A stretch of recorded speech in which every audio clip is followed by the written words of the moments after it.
What is up, ladies and gentlemen? Welcome to Check It Out. Not Check It Out. Fuck, I'm so used to it when I... Yeah. That's all right. Welcome to the Save Continue podcast, episode 131. My name is Tommy Shelby. With me, as always, Shanae Howard. Sup? Ryan Jermaine Robinson. That is my middle name, and now it's on the internet forever. Sure. Ryan wanted me to open the show this week, so I did. Also, I didn't think to have any trivia prepared, so we're not doing that. Cool. I mean, this is not a trivia. There's not a trivial topic today. Well, I figured we'd still start as normal. Ryan, what have you been playing? I have something that could be done as trivia. Go on, Shanae. Here it is. And it's relevant. Go on. What decade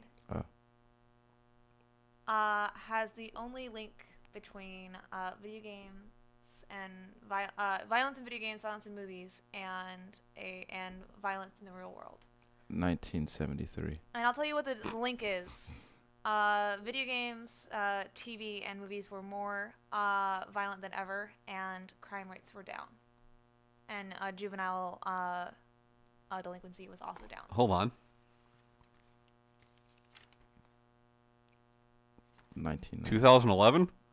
That's you should decade, Tom. So you gotta say the 2010s? Yeah, there you go. 90s. All right. You didn't give me a chance to guess, but that's cool. Oh, I didn't. I'm bad at this. So I win. Ryan, what have you been playing? Still playing a lot of Monster Hunter. Yeah, you were playing with our friends Patrick and Sarah. Yeah, so played with them last night. Got to flex my muscles a bit. I got that Wiggler hat. You got to show off a bit. Yeah. Wait, Wiggler like Mario? No, there is a... Then I don't want it. Okay. It's really cool, though. I doubt that now. Well, I guess it's subjective, you know. Sure. Also been playing a fair amount of Into the Breach. Yeah, that game is a lot of fun. Probably one of my next purchases. Yeah. Getting a little better at it. I'd assume so. You know, but still...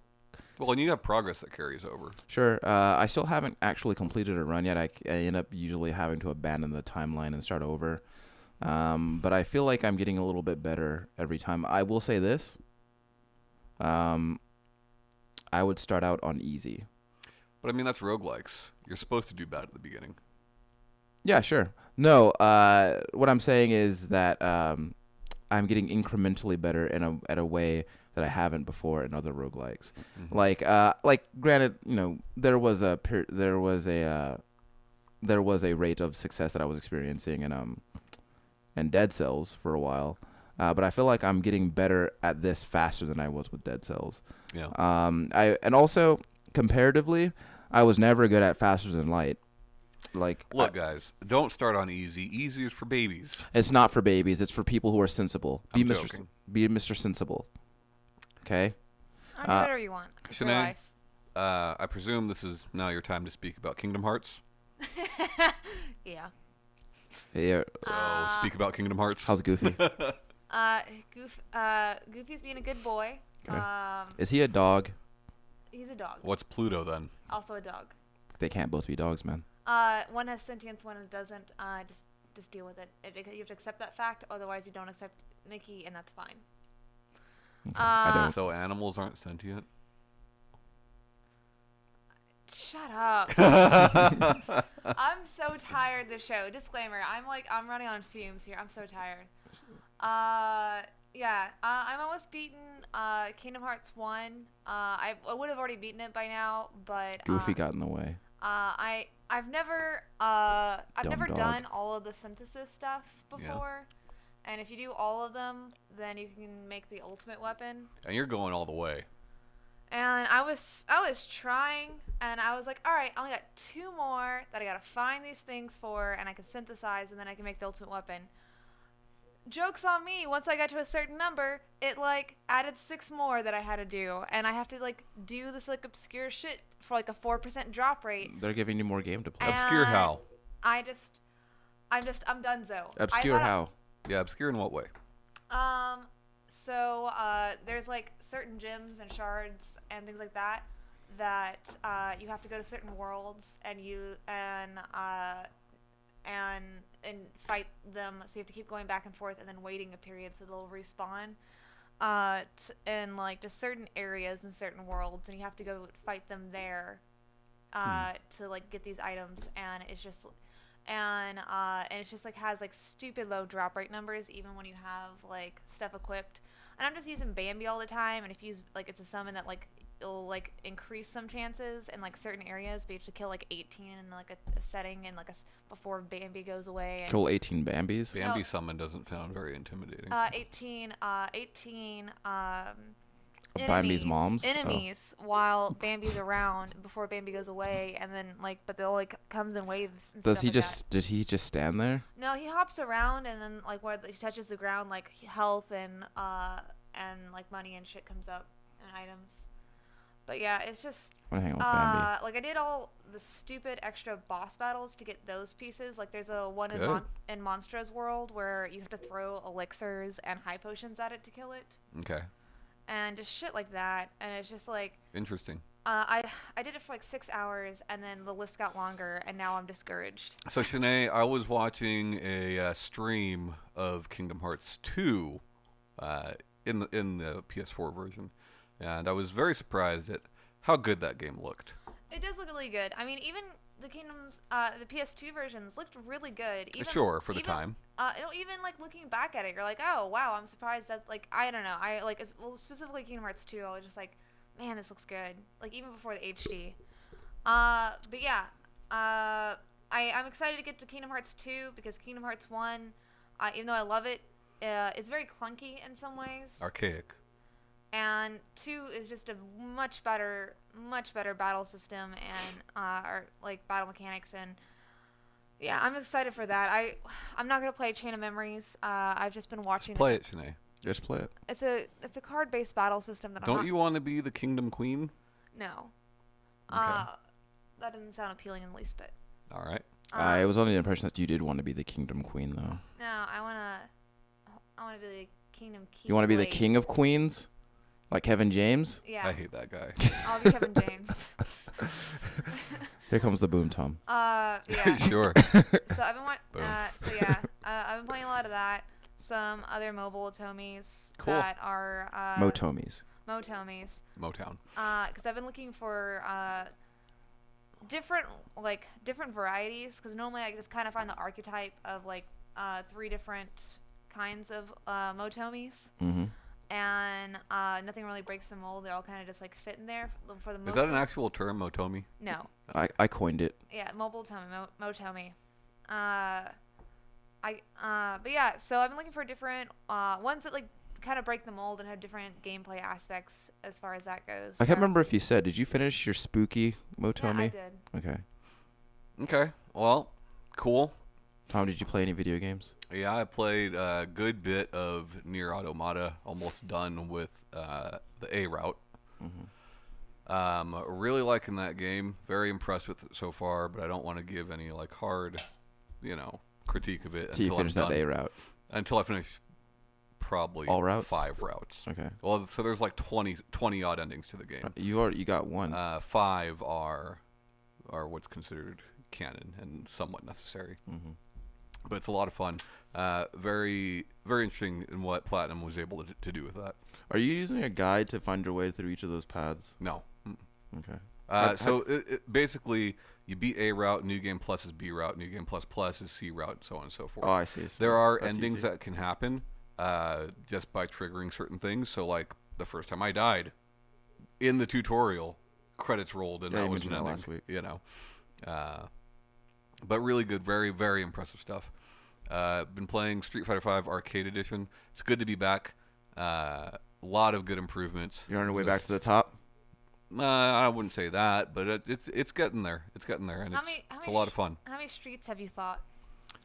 5 streets. That's a good Street Fighter 5. That's a good one, Shanae. It's yeah. As far as modern fighting games, I know that came out in 2016, but the arcade version is new. Mm-hmm. Are you enjoying that arcade? Yeah, I think it's definitely done a lot too. So I was fine with vanilla Street Fighter 5. Yeah. I liked the game the way it was. Because you wanted to play online. Right, and I think most people that are playing Street Fighter, that's what they're looking for. Right. But I do sympathize with single-player fighting game enthusiast, which of which there are a few, I'm sure, Mm-hmm. that want that single player content, and I do feel like it does a good job of adding that. Some people like fighting computers more than they like fighting people. Sure. So that's there. It's there now. Mm-hmm. The new characters are fun.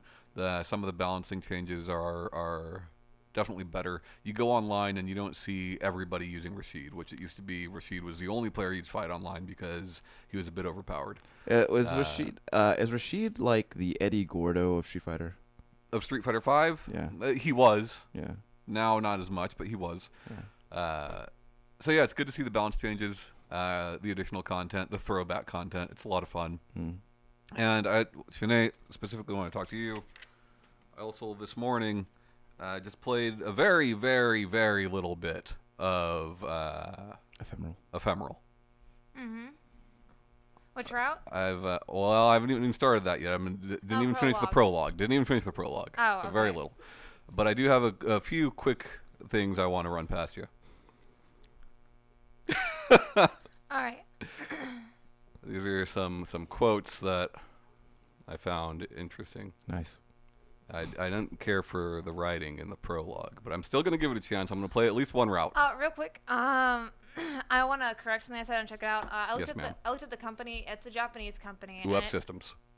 Do Up Systems? Yeah, it's a Web Systems Japanese company. So it's just like, it is poorly translated. Not poorly. There are some parts that are poorly translated just straight from the Japanese. And there typically is. I try to give some a little bit of, try to go a little easy on these translations, but let's just go over this here. The Japanese, she says.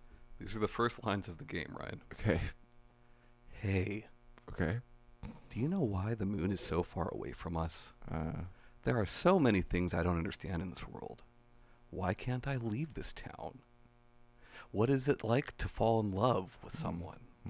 These are big questions. Will it be sweet, bitter, cold, warm? Gross. So I thought that was just really bad and hilarious. Like, are these all in the context of, like, making out? I mean, that was the very first line. That's the opening lines of the game. What? Yeah, that's how the game starts. That's all part of the same paragraph? Yeah, that is the very first opening lines. All right. Huh. I don't know how many girly animes or mangas that you've read I mean, I've or played watched, some Otomis here or there. but that's not unusual for Japanese. I know. I just thought it was funny. This one. It does sound awkward. This one kind translated. of bothered me. So this is very, very briefly after that. She's talking to her teacher, who she's just met because she's new to the school. Inappropriate. Much like a lot of these games, she's new to the school. Sure. You're always new. The teacher. You don't have to worry about racial discrimination. Uh-oh. What race are you? I'm a zombie. Okay. The race of zombie is in the lowest rank of the class of the darkness.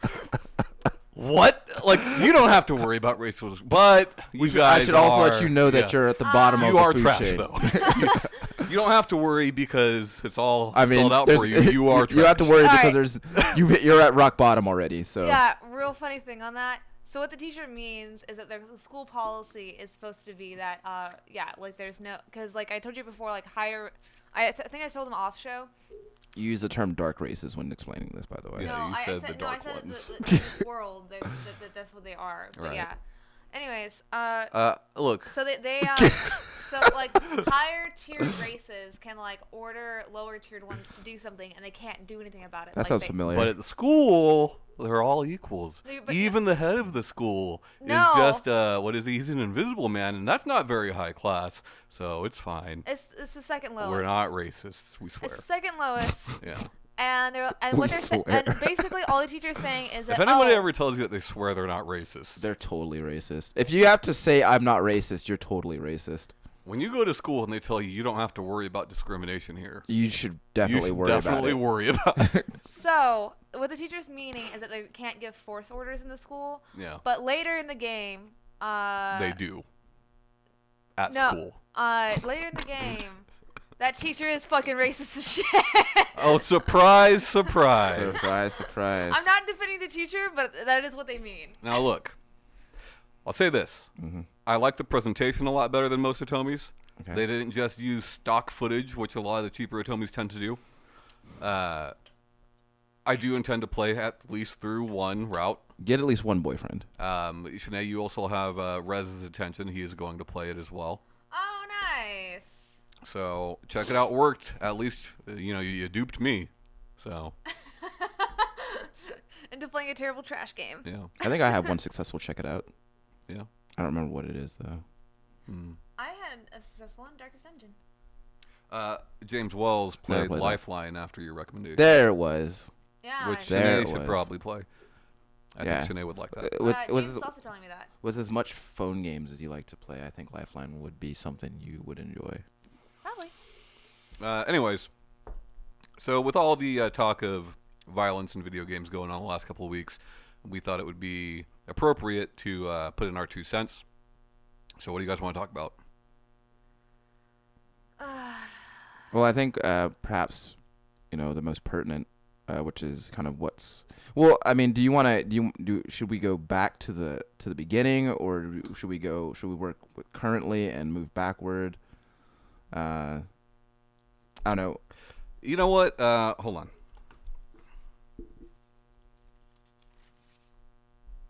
Shanae's probably going to repeat a lot of the stuff I found because we both did some research on this. Mm-hmm. So I'm just going to give one thing here, and then I'll let Shanae take over. Take No, it over, don't. Shanae. Don't do that. That's a poor Well, choice. but take over by presenting your facts because you've already stated some of a fact that I already had. Okay.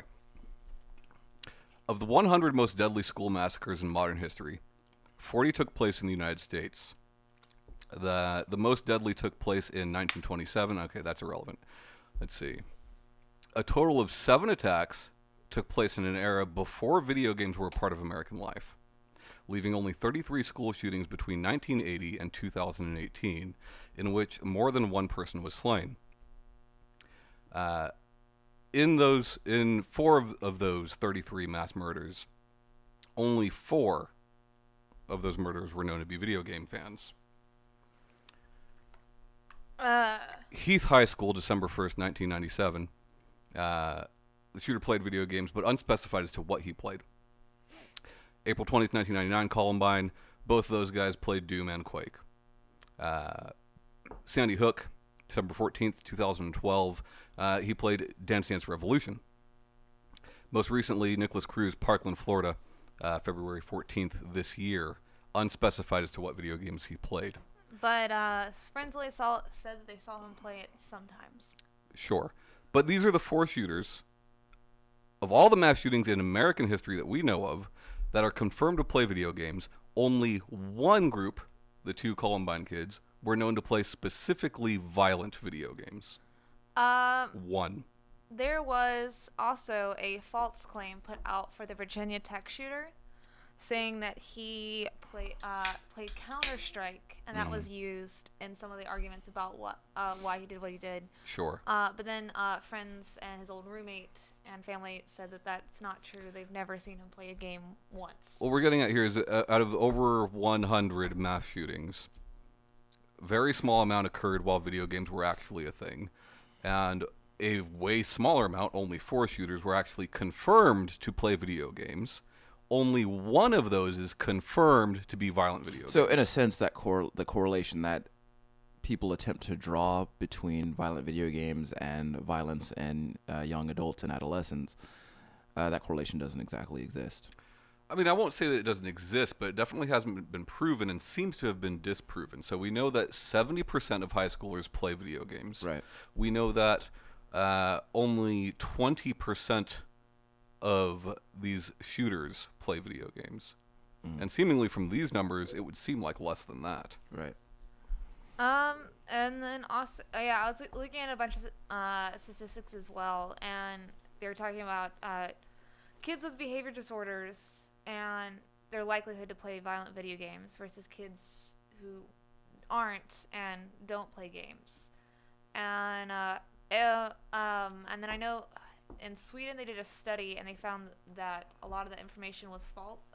Not say false, but misleading because they didn't have other factors such as family relations, mental health, and culture surrounding that. Those middle schoolers on that.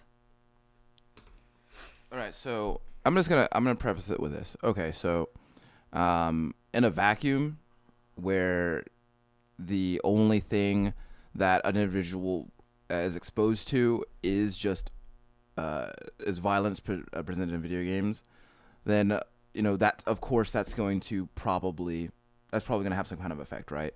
But at the same time, like, that's not the reality where we live. Like, that is not what they're solely exposed to. Like, there might be playing violent video games, but like there's also other societal influences, right?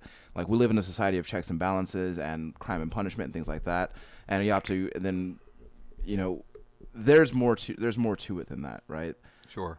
It would be inaccurate. Like, sure, it would be possible. It is possible that someone plays a violent video game and says, I want to make the fantasy in this game real. Sure. That possibility certainly exists.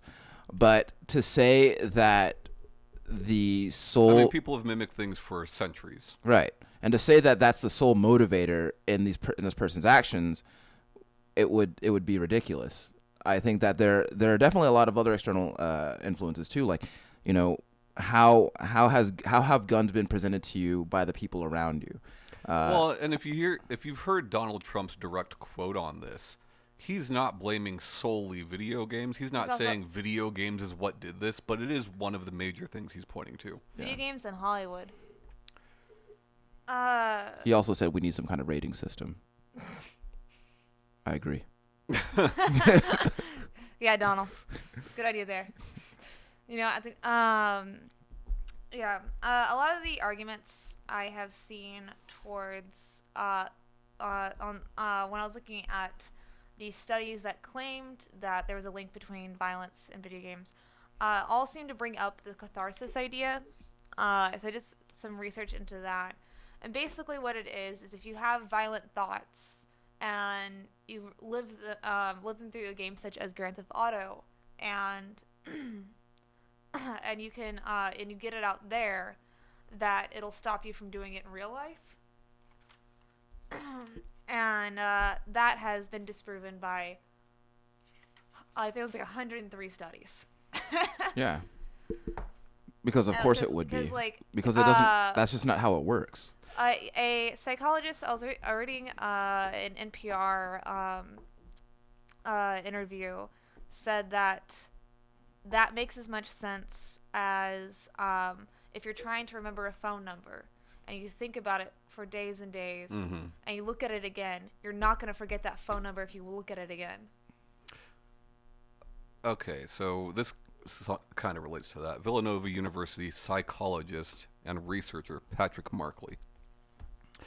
All we can say for sure is that there does not appear to be a link at this point between violent video games and school shootings.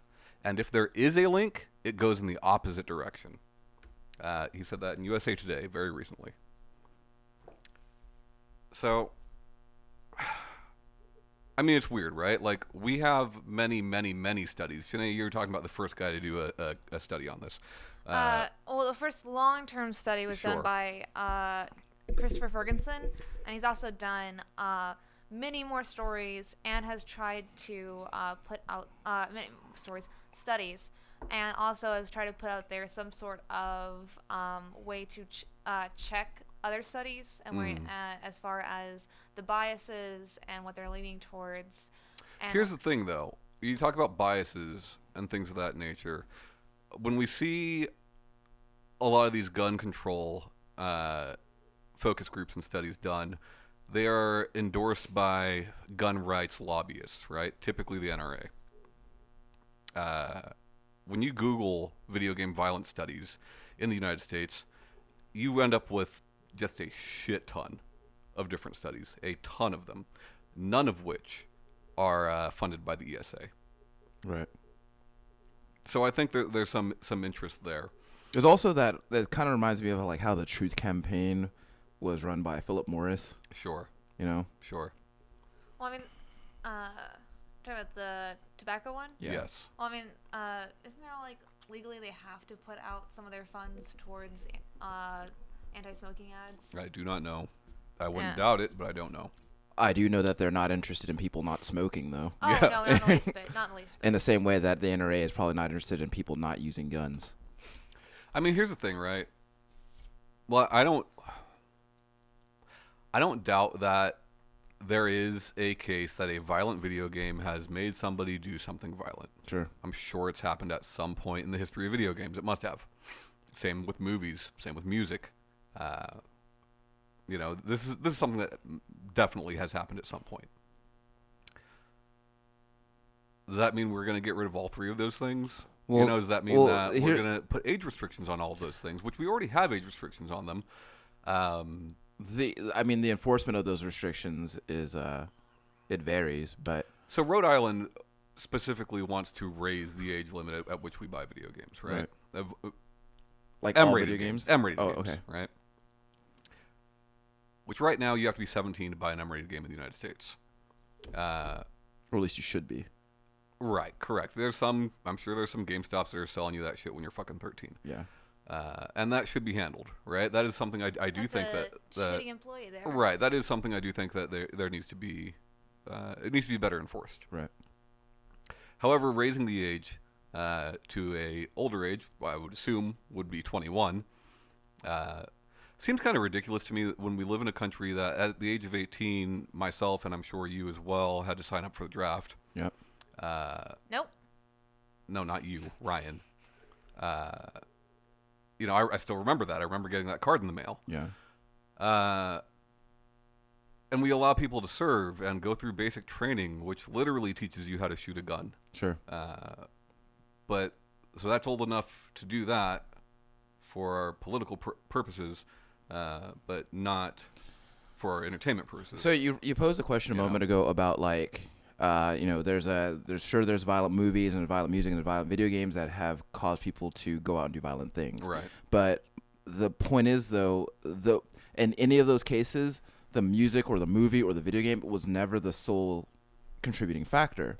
Like it probably helped to maintain the mindset that they were in, but there were other things involved, right? There had to have been. Well, not to mention, right? If we have the hard numbers here that it's 4 that have been proven, I'm sure there may be more. There probably is more, but 4 that have been proven. 1 to be a violent game. And if you look at the history of shootings in this country, the number of shooters that have previously served is significantly higher than that. Right. So should we raise the age that we allow people to serve? No, of course not. So, I mean, right? Like, why would we, right? Like, why? Because the reason. Okay, this is cynical, but I feel like I'm justified in saying. And we so. all 3 come from military families. My whole thing is that, like. Yeah, we do. I don't know. I own a gun. I own video games. But I've shot guns. Like me, or you, or Shanae, or your son serving in the military will further someone's political agenda, right? Sure. One way or another, yeah. But me playing Grand Theft Auto, me playing Grand Theft Auto at 17 isn't gonna help any senator or any congressman. Well, it's funny. President. It's funny that you mentioned that because a lot of the articles that I'm reading do seem a little bit biased, but do point to the fact that blaming video games for something like this is more beneficial, especially to the Republican Party, than blaming guns, right? When they are largely funded by members of the NRA and the NRA themselves. Christopher Ferguson, I think it was a 2007 study that he did. There was no difference in the way that video games affected you. Found no difference in a large study of video games versus movies versus books, and in violent tendencies, even though it's not a passive experience, the way that people take information into their brains and stuff like that, seeing it on TV, reading it in a book, or watching a movie, or playing a game is not going to have any significant difference. See, and that interests me. I wouldn't assume that. I would assume that a game would be different because you are in control of that character. It's cool to know that that's not the case, but and I wouldn't have assumed that, and I think most people wouldn't assume that. There's been many studies on that besides just his, and And with that, he took information about like when I said earlier he had, like set a standard, and that's having studies done that don't do just the video game and that doing a correlation between family relations, mental health, and where they are at that moment. Sure. See, that's what I'm talking and about. he also has done a bunch of studies where he had people play. Like I think one in 2007 was 106 people, and they had them play no game, non-violent video game, violent video game, and then gave them a puzzling task, and that's frustrating. And actually, players and that one turned out that players who had a history of playing violent video games beforehand were much less frustrated when they went to the hard task. Sure. Because they it's something that they already knew, so there's kind of Problem like bias solving. on that. And he said that that's what it was. And yeah, I really started enjoying his work. I might be a little bit biased towards him. Now, what but- what correlation did they find between violence and Dance Dance Revolution? On a personal anecdotal note, I'm real bad at that game, so I get real mad when I play. Sure. I mean, Mad I enough could- to. I could smash the TV. I was so mad. I don't know, Sinead. There are a lot of things that set you off, so. That's true. Yeah, I'm just an angry girl. But like, okay, so I mean, my point is that if they want to raise the age. At least Rhode Island wants to raise the age, but at a younger age, we can be trained by our own government how to fire a firearm. It's kind of silly, at least to me. well, like, You can play a video game that simulates the experience, or the government will pay you to actually gain the experience. Right. You know, it's weird. No, I think so. So in every case, like, especially when it comes to video, and like video games have been a scapegoat for how long? Like decades, right? A long time, yeah. And Off and on, but yes. and it's easier because it's easier because it's easier to blame video games because most people, especially of a certain generation, don't consider them to be legitimate in the way that movies and music are. Sure. And I get that there were people that didn't consider television to be legitimate either. And so it's easy, especially when you don't know a whole lot about it. It's easy to form a zeitgeist and a witch hunt around it, and with other people who know very little about it, or have very little interest in actually learning anything about it. But I mean, but at the same time, it's doing that is easier than actually like looking at like what we as a society have done to allow these things to happen. You know, like we have made it harder for people to seek help when they're suffering from mental illness. We've made it easier for them to have access to things that they can use to harm themselves or others. And we've done very little to further any sort of meaningful end toward making mental health care easier to access for people in low income areas, or making guns harder to come by in areas like Texas, for example, where you can get a gun at any time, right? But at the same time, when we use video games as a scapegoat, then we absolve the legislators, of any sort of liability toward helping to fund these initiatives that would prevent these things in the future. Because yeah, we could raise the age of violent video games to 21. We could raise the age to 50 if we wanted to. Mm-hmm. But let me tell you this: the drinking age is 21. I got to be 21 to buy alcohol. If I got beer in my house and my son really wants to get to that beer, he's going to get to it, 21 or not. I mean, here's the thing. I agree with most of what you just said, other than we've made it easier to purchase firearms. Like, in our lifetime, in the late 80s, early 90s, you could walk into Walmart and buy a handgun. Yeah. Sure. Now you're limited to rifles at the very least. I guess I'm speaking in relative to the rest of the world. I should have prefaced with that. Sure. But I certainly don't think we've made it easier to buy guns. I mean, there are things like Saxit and whatnot. Sure. But generally speaking, it's not hard to buy a gun, but it's harder than it was. In the 60s, you could walk into a fucking Woolworth. Like it's definitely better than it was. It's not good enough though. Yeah.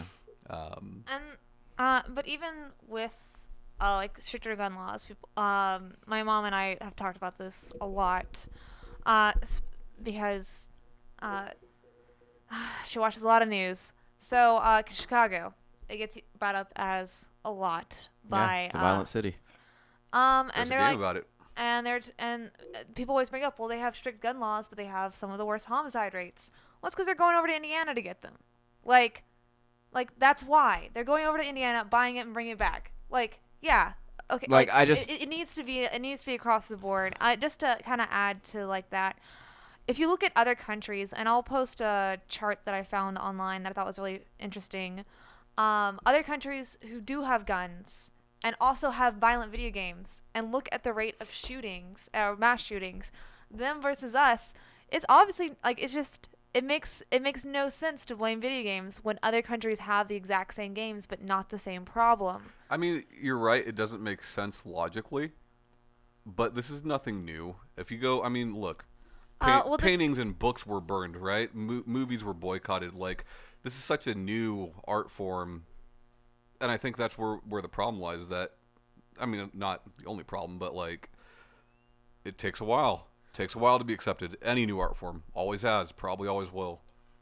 Just to elaborate on that chart that I was talking about, the chart has mass shootings for the country per I think it's like million units of video games sold.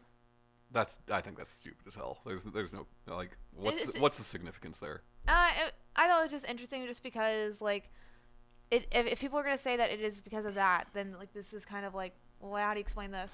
Yeah. Well, look, so because if you're gonna say that those countries have guns but don't buy as many games. Per, no, like, I gather capita. that, but like the number of sales. No, it's not the number of sales. It's the number of sales per like person per capita. I don't know. Even I'll post still, it up. like, all of this, you can tear it apart later. Like I think what Tom is trying to get at is like a lot of this shit is like when you're trying to find a correlation between those two things, like a lot of that shit is kind of hard to quantify, especially when you consider how. Well, there's always factors missing, right? Yeah. Yes. Even these best studies, there's something else that somebody can say, well, you should have considered this, you should have considered that. Right. There's always going to be that.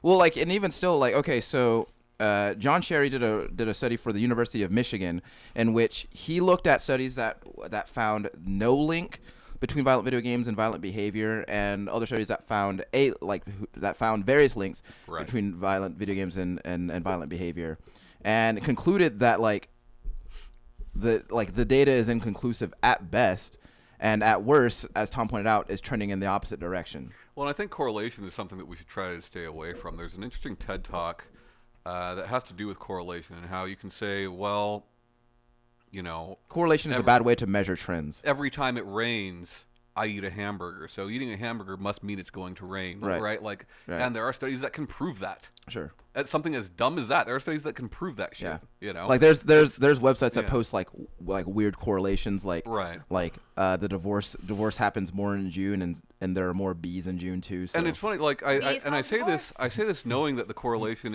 is in our favor, right?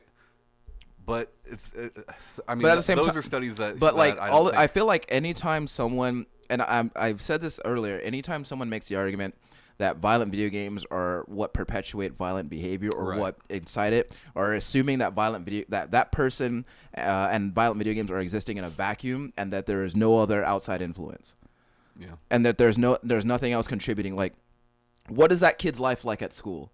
What is that kid's life like at home? On the other hand, like as a huge advocate for mental health and advocate for people with mental illness, like people want to say like we shouldn't demonize mental illness by blaming it. And no, it's not blaming mental illness. It's not an indictment of mental illness. Mental illness is something that happens and it can't be controlled, right? But what can be controlled is how we give people access to that to get help, or how we stigmatize mental illness so people feel like they can't get help and turn to other means, right? And maybe video games is their only escape at that point. Mm-hmm. But maybe video games is their only escape, and maybe at some point they go out and get a gun and shoot up a school or shoot up a theater. But to say that, look, he played Grand Theft Auto, or he played Doom, or he played Mortal Kombat, or whatever the bloody game you want to want to name. Sure. It doesn't matter what the game is. It doesn't matter how violent the game is. What matters is like how is this person being treated? What, do they have help? Do they have access to things that can harm themselves or others? The answer to all of those is, not consistent, right? But really, if we want to talk about violent video, look. So, and I hate to, and on some level, I am loath to use this argument, but I feel like there is enough basis for this in not just the society that I grew up in, but in the society that most people I feel have grown up in, is that, look, I've been playing violent video games since I was a child. Mm-hmm.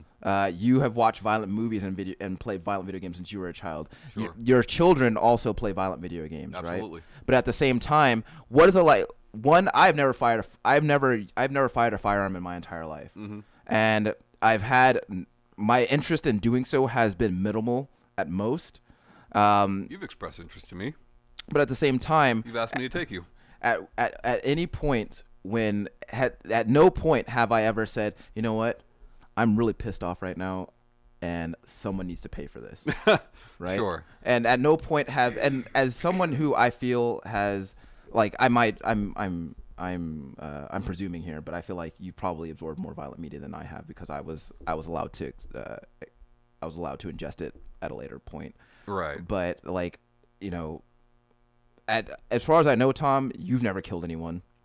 As far as you know. But but there are other things at work there, right? There are things you had things in your life to help to measure that behavior. You had things I had things in my life to help measure that behavior, and I've had access to things to help me to mitigate like how I handle my feelings of aggression. Sure. And I think a contributing factor to that I haven't heard a lot of people talk about, that's kind of the mindset I am, and if you disagree, that's fine. I do. It's fine. I'm joking. Fine. I think the way that we think about guns in this country really doesn't help with people who are feeling that this is their only option, Sure. or this is what they want to do. And a lot of other countries that do have guns, they're taught to use guns for like hunting, Right. for the military, Right. not for self-defense. And when you're feeling attacked, like emotionally or personally, and you have this option of this powerful, like, I'm going to talk about kind of in video games, powerful item, this thing that can give you power or control or dominance in a situation that you normally wouldn't.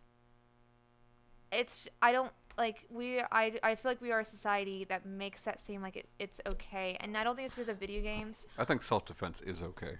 Yeah. I think it's the way that the way we talk about guns from child stance. I'm not saying like, oh, you can't use a gun for self-defense, but I'm talking about the like how encompassing that, like, people are like, oh, well, don't you want a gun for safety? Don't you want a gun for this? And so, instead of just being like, oh, what are you gonna use that gun for? Like, and not like necessarily like nosy, but kind of just a shift in the conversation. I think that we put so much on using a gun because of fear instead of Sure. using it in an actual useful manner and having it be a tool rather than like. Well, and I don't know. I think it goes both ways. I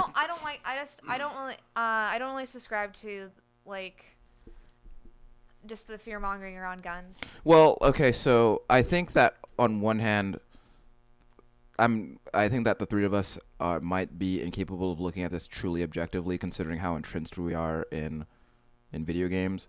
But I will say that in a lot of video games, not a lot of it, in very many violent video games, like violence is incentivized in specific ways, and guns are presented as a means to an end. Like, I have this thing that I want, or I have this thing that I want, and you're standing between me and that thing. So all I have to do is pull this trigger, and you're no longer a factor in that equation, right? But again, like, to draw a link directly to that, and me going out and harming people in the real world. Correct. There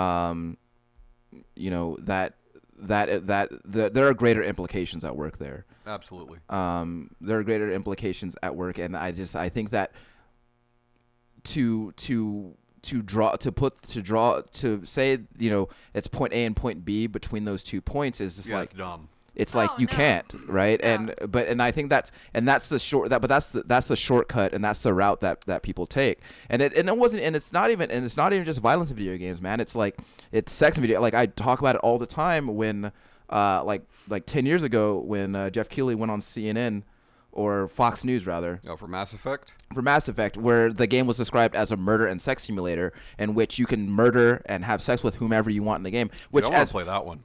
Right, that sounds like Unfortunately- the better version of the game. Yeah. But Give me that.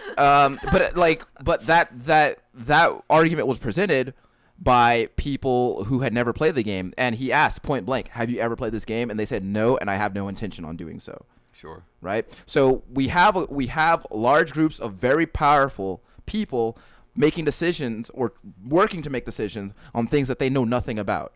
That's always the case, though. You know? It's Yeah, always the I mean, case. it's I mean, here's if you have somebody like studying a certain field in microbiology their entire lives, they may not make the best politicians because they don't have like Sure. the knowledge and the like kind of know how to get that stuff done. So I mean, it happens quite often. But I mean, but because of that, there's going to be these frustrations. I think that, like I said, it's a young art form.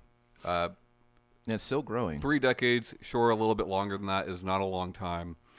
I think that people need to remember that, and we've talked about this before on the show, that we are very rapidly aging out Yeah. the people that are currently in power. Right. Very, very soon it will be people our age who have grown up with this stuff their whole life. Salinger books were burnt, fucking Stanley Kubrick films were banned. Right. Like, this is nothing new. It's new for video games because video games are new. Right. And I think it will be a non-issue in a couple of decades. Yeah, it's really easy for someone, especially someone who is as much of a hobbyist in this medium as we might be. It's easy to have like an immediate emotional knee-jerk response. Absolutely, I was mad. I was mad when I first stuff, but first hearing about Trump, first hearing about Rhode Island, not happy. yeah, But I think patience is a big part of it, and I think that we're gonna get there sooner than later. Yeah. I mean, we're already in our 30s. It's not gonna be long. yeah. I'm not.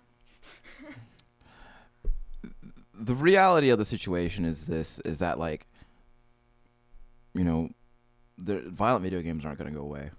And Well, I mean, and legally they can't. We have First Amendment rights. right, But so violent video games aren't going to go. And like, don't get me wrong, man. There are mean, there are some shitty violent video games out there Mhm. who that hatred. I mean, yeah, that send like a really shitty message. Like, I won't challenge the right for those games to exist. I don't advocate for purchasing them, but like they have every right to exist. Absolutely. And on one hand, like you could say, it's because of games like that we have school shootings. It's because of games like that Aurora, Colorado happened. Mhm. But Even though most of these shootings happened before video games were a thing. yeah, and it boggles my mind how I mean, anybody, unless I don't think anybody was playing fucking tennis for two going around killing people because of it. sure, But but it boggles my mind how someone could that dot must have really pissed him off.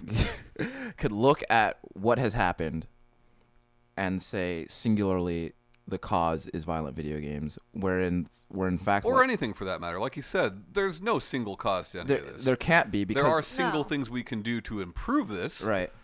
But Like, I think that further, like, adding further restrictions on the purchase of firearms is a good idea. Making it easier to get access to competent mental health care is a very good idea. And like Sure. you said, a lot of these a good number of these shooters had prior military experience. But it's also very well known that a lot of veterans don't get the help that they need. right. So, like, we can blame video games. Sure, that's fine if you want to do that. But we have a much larger problem to look at. We have a huge issue with people not having access to the help that they need, and then they fucking lash out at the society that won't help them. And like, I'm not by no means forgiving or condoning that behavior, but when you make it so hard for people to get help, and you tell them, and you constantly put roadblocks in their way, then at some point there are people who are going to break, and it's going to happen, and you can't continue to act surprised every time when it does. You have to start attacking these things at the source. I mean, are they even are like news anchors even acting surprised anymore? I think another thing about that is that, like, you know, tangentially speaking, I think a lot of that is also like, there are people they're like, look, my life isn't worth shit, and but I'm gonna do something so that everybody knows my name. I know what I can do, right? YouTube. Exactly. Everybody knows who Logan Paul is. Please like, comment, and subscribe. Yeah. Can I? Oh, sorry. No, go ahead. No, I just wanted. It's not necessarily adding to the conversation, but it was something I wanted to talk about with Columbine. Okay. When I was in high school, I had a World War II phase and I had a Columbine phase because I was that kid. Where I just like looked up a lot of stuff on it. Okay. Eric and Dylan had some actually really funny videos, like where they like did like bike sales but stuff, like would do like silly drive-through videos. I think it was Dylan's diary that they came across, where he starts talking about like survival of the fittest and natural selection and all that.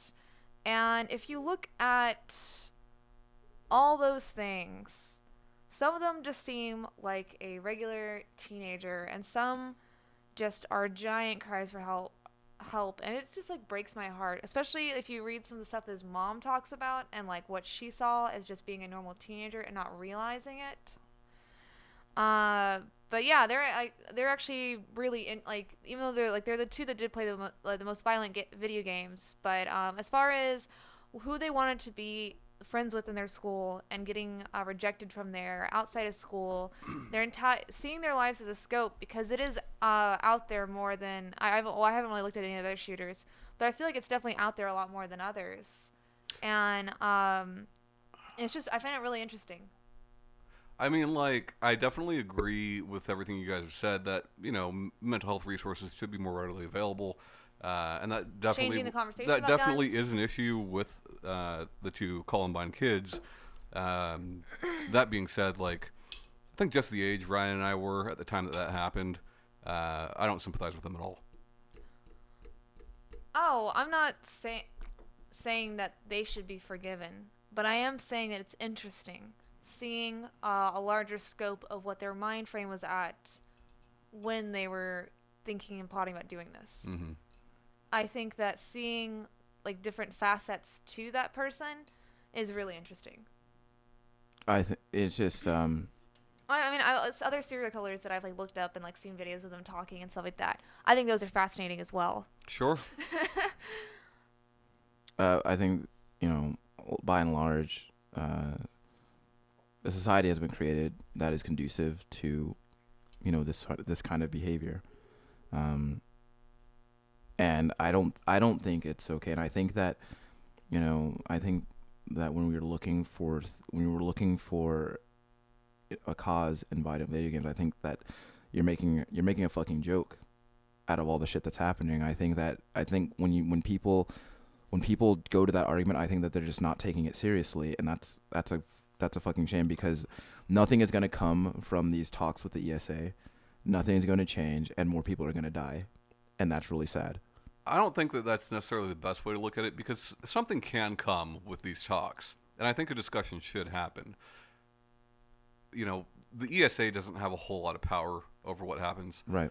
ESRB does to an extent, but I mean, I think that there could be I think it's more. I'm of the belief that the age limit does not need to be raised. Sure. Just better enforced. 17 is just fine. I think just better enforced, you know, because I remember going into GameStops when I was younger, buying games no problem. Right. You know, so I could say the same thing about going to see R-rated movies. Sure. So maybe we need better enforcement of these things. But I think to raise that age limit is kind of silly. Right. When I can go and learn to shoot a gun that Uncle Sam paid for. Right. I mean, obviously, we're not like experts in every field pertaining to how these things are enforced and stuff. But is there any way that you think that could be a better way to enforce the age limits? I mean, I think Because like unless we did like because the only thing I could think of is if we did a data system with like driver's license and ID numbers. I think it's not even that, right? Like there are secret shoppers for tobacco and alcohol distributors. And Yeah. there's secret shoppers for video games all the But time. like the thing about video game age restriction is that like that's not legally enforced, and so companies have to challenge themselves to hold themselves and their employees accountable, and they should. Sure. What do you mean? Because ESRB is not a government entity. So it was formed so that the government could not police video games. Right. So well, like when Grand Theft Auto 5 came out and we're working there was like a crap ton of secret shoppers at going to Target and Best Buy. yeah, but those secret shoppers work for those retailers, so Right. they can police their actions within their company, and they can hold you accountable and fire you for breaking that policy. But you're not going to court for it. Right. So like No. that policy is just as legally binding as that company's dress code. Well, I know they can get fined. Like companies get fined for not. Absolutely, you passing. can. Yeah. So I guess that's where I'm Because getting you are confused. buying a product that is policed by the ESRB in this country, but it is not law. There is no law stating that you have to be 17 to buy an unrated game. So like Okay. we don't want to get to the point where it does become a law, because then that means that government is in video games, and we don't want that. But we should definitely. I think that retailers like GameStop and Walmart and Target and Best Buy and everywhere where video games are sold, they need to hold themselves accountable. I think the ESRB is really the issue here, which I do think that it's a good organization to an extent. I think they could stand to update some of the content warnings on those games, though. Well, they also have power over who can distribute a lot of these games. Right. And if somebody's not following the rules, then maybe there needs to be better punishment for Right. for not going along with certain things. If Walmart is showing over the course of 10 years that they can't keep from selling an M-rated game to minors, and it's a reoccurring problem over and over and over again, Then maybe they can't carry M-rated games anymore. Right. And like I feel like that would all. I mean, okay, so like I'm not sure exactly like what the majority of. And of course, the industry would hate it because they want their games. So I feel like They want the possible. money. excuse me. Yeah. I feel like keep feeling a burp coming up. I feel like that would all but bury GameStop, right? Because like their whole business model is pre-owned games. Well, it is now. We see them trying to shift from that. Yeah. We've seen that for the past few years. But if they can no longer sell M-rated pre-owned games, that's like a huge chunk of games that they can't sell, which was like really gonna kill their profits. Sure. And I'm not saying it needs But to be like a also- forever ban, but like Long enough to learn a lesson, though. yeah, There's, to make sure your employees are doing what they're supposed to do. what about digital sales though? When there is no employee. I mean, digital sales is one thing, but look, you can't be a 6-year-old with a debit card unless you're using mom and dad's, and at that point, I think it's the parents' problem. Yeah. So But yeah. I mean, I guess. I mean, they should. There's no consequences for that. They should hold themselves accountable in the same way at home that they would in an actual public establishment. and not to mention that all modern devices there are parental control options, whether Yeah. the parent decides to use them or not. Yeah. They're available to you. So like that's a way that manufacturers can absolve themselves of liability that way. They give you all the tools to protect yourself, and whether or not you use them is up to you. Right. I mean, it's no different than like I could take my kids to go see an R-rated film if I wanted to. Yeah. But Um. they're not supposed to be able to get in there on their own. Yeah. But They might be able to, depending on who's working that box office. sure. Yeah, I think that the larger discussion about violence in this country does need to be taken more seriously than let's blame Doom. But whether or not that'll actually happen, I'm skeptical. Just because I I've never seen a representation of video games on the government forefront taken in a way that I can take seriously. And I can't I'm granted, like what you said, we are aging out some of those older legislators.